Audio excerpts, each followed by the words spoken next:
Mirë se erdhët të dashur Virgjëresha në letra trefenj. Jam Diana dhe do bëjmë leximin e radhës për ju. Radha parë është ndarë për punë, ekonomi, financa dhe e dyta për dashuri. Në punë, ekonomi dhe financa të dashur Virgjëresha, kjo letër flet fillimisht për një situatë që jep shumë qetësi. Nuk është domosdoshmërisht letra e një fitimi të madh, por është shumë e mirë për ata që për atë ndjesinë në rregull. Kjo pjesë po shkon mirë. Ta them kështu.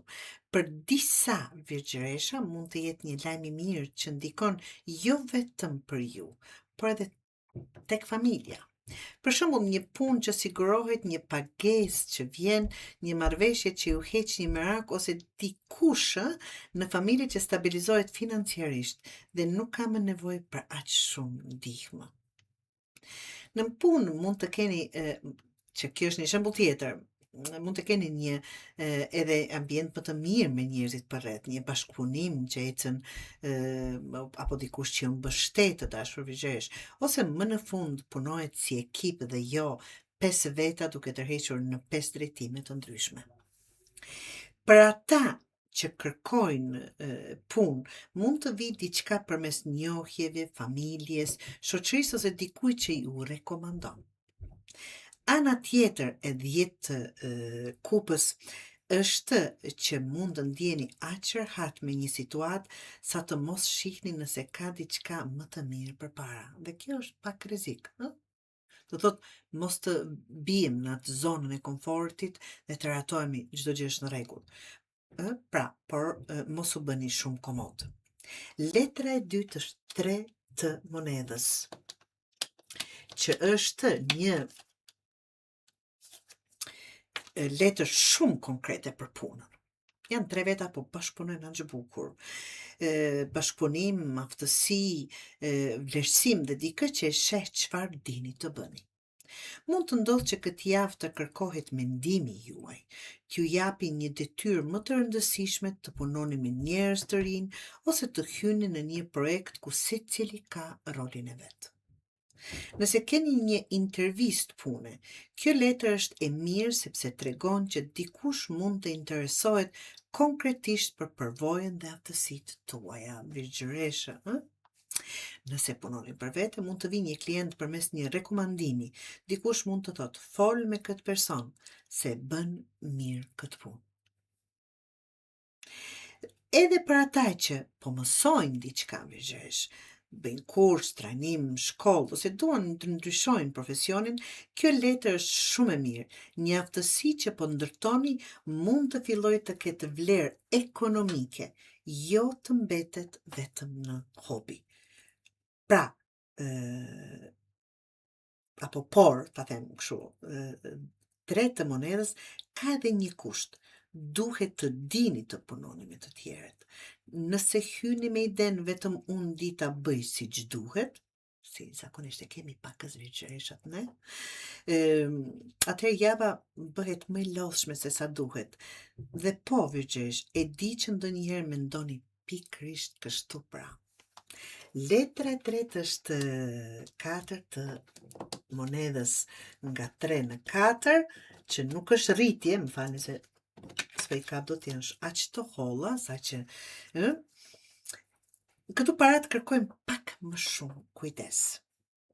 4 të monedhës nuk thot domosdoshmërisht mungesë parash. Përkundrazi, shpesh tregon parat që i ke, por nuk dëshiron t'i prekësh sepse kërkon siguri. Dhe është e vërtet. Kjo është e vërtet. Mund të vendosësh jo, këtë muaj nuk po e blej, po e lë këtë shumë me një anë, dua të kem rezervë, dhe kjo është shumë e mirë, absolutisht. Nëse gjatë javës të vjen një pagesë ose të ardhura më të mira, mos u habit nëse menjëherë fillon të mendosh çfarë duhet ruajtur. Është një energji e tillë që të kërkon pra. Por ka edhe një anë tjetër, mos u bëj aq i kujdesshëm, dhe kjo duhet patur kujdes, sa të refuzosh një shpenzim që realisht është i nevojshëm, ose një mundësi të mirë vetëm nga frika se mos u mbet para. Vigjesh, në punë, kjo letër mund të tregoj edhe dikë që mbron pozicionin e vet. Mund të jetë shef, koleg ose edhe ti vet. Dikush nuk dëshiron të ndaj informacion, përgjegjësi ose kontroll. Pra, financiarisht, unë nuk shoh një javë të dobët, përkundrazi ka stabilitet, bashkëpunim dhe pastaj një dëshirë të fortë për ta mbajtur atë që është fituar. Dhe është normale për ne virgjëreshat, por ndonjëherë bëjmë dhe të tepruar. Jo të gjithë, absolutisht, por që disa nga ne. Në dashuri të dashur virgjëresh, kemi 9 shkopive. Në dashuri këtu kemi dikë që është i kujdesshëm sepse ka folur apo ka kaluar disa gjëra më parë. Dhe absolutisht kur digjesh nga çumshti i fryen dhe kosit.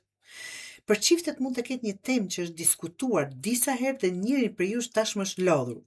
Jo domosdoshmërisht nga marrëdhënia, por nga një problem i caktuar veçërisht. Mund të jetë xhelozi, familja, parat, mungesë e kohës, një person i tretë që ndërhyn, që do thotë patjetër thjesht në dashuri, por që person i tretë, ose thjesht një debat që vazhdon të kthehet në të njëjtin mund. Dhe reagimi këtë javë mund të jetë mirë, po të dëgjoj, por nuk dua ta kaloj përsëri të njëjtën gjë. Pra, këtu kemi kufi. Për beqarët, kjo letër mund të keni dikë që ju pëlqen, por njëri për ju është shumë i rezervuar. Mund të jeni ju apo personi në fjalë. Mund të ketë interes, por jo gatishmëri për t'u hapur me njëherë. Edhe personi nga e kaluar 9 të shkopive mund të tregoj se kontakti është i mundshëm, por besimi nuk rikthehet me një mesazh. Nëse dikush është lënduar, ta themi 3 herë, herën e 4 nuk mjafton t'i thuash më ka marrë malli apo ti u thot më ka marrë malli.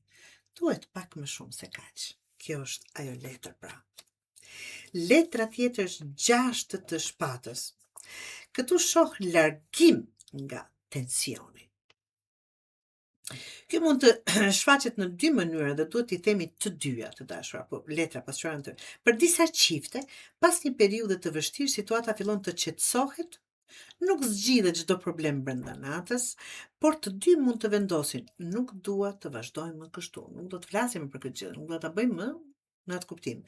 Mund të ketë një bisedë më e qetë për disa, një kompromis ose thjesht vendosni të mos ushqeni më një konflikt. Madje mund të tregoj edhe udhtim së bashku, largim për disa ditë ose ndryshim ambienti që ju bën mirë. Por për një marrëdhënie që prej kohësh është konsumuar, 6 e shkopive mund të jetë edhe vendimi për të larguar emocionalisht ose fizikisht. Jo më skandal, jo më dyert që përplasen, jo më atë momenti kur njëri kupton, unë nuk dua të jetoj më në këtë tension. Dhe kjo mund të jetë. Për beqarët është shumë interesante sepse mund të tregoj që po largoheni nga një histori e vjetër. Mund të keni menduar gjatë për dikë, por këtë javë sikur po filloni t'i shihni gjërat ndryshe dhe të largoheni nga kjo. Jo sepse harruat gjithçka të hënën në mëngjes, jo të dashur gjëresh, por sepse emocionalisht po shkoni përpara, po largoheni. Dhe 4 të shpatës, këtu kemi qetësi. Po dua ta ndaj mirë, sepse 4 të apo t'ju sqaroj mirë, 4 të shpatës në dashuri nuk është automatikisht ndarje. Por çiftet mund të jenë nevoja për të ulur tensionin pas 9 të shkopive dhe 6 të shpatës. Kjo kjo më duket sikur dy njerëz që nuk duan më të luftojnë për çdo gjë, ëh? Mund të ketë më pak komunikim për pak ditë, mos u shqetësoni, më shumë hapësirë personale ose thjesht një periudhë ku marrëdhënia është pak më e qetë, sikur një pushim nga njëri tjetri. Në një marrëdhënie të mirë, kjo mund të jetë pozitive. Pushim nga stresi, jo pushim nga dashuria, absolutisht. Por nëse marrëdhënia ka kohë që është e ftohtë, tensione, debate, 4 të shpatas mund të tregoj një pauzë reale të dashur veçëresh. Dikush mund të thotë, më duhet të mendoj, apo të tërhiqem dhe të shikoj. Për beqarët, kjo letër thotë që nuk duhet ta detyroni një histori të ecë më shpejt se ç'po ecën. Nëse dikush nuk po përgjigjet ose është tërhequr, mos dërgoni 7 mesazhe për ta zbuluar pse nuk përgjigjet, nuk u përgjigj të parit, ëh? Pra, lërini edhe tjetrin të tregojë interesin e vet. Dhe për një ish, nëse flasim për një ish, është letër shumë e qartë, mund të ketë ende mendime dhe ndjenja, por veprimi mund të vonoj. Dikush po mendon më shumë se sa ë, po mendoni ju në fakt. Prandaj dashuria e Vigjerishës këtë javë nuk më duket si histori me shumë dramë, më duket shumë si një periudhë ku kuptohet çfarë ja vlen të vazhdohet dhe çfarë ka nevojë për distancë apo një pushim. Si këshill për gjithë leximin të dashur, mos e ngatërroni sigurinë me kontrollin. Të organizosh paratë, punën dhe jetën tënde deri në detajin e fundit. Por njerëzit nuk vinë me tabele Excel, absolutisht. Në disa gjëra bëj pjesën tënde dhe pastaj shiko çfarë bën para tjetër. Në dashuri apo në përgjithësi, mos vërpo pas asaj që të kërkon vazhdimisht të provosh pse meriton të qëndrosh.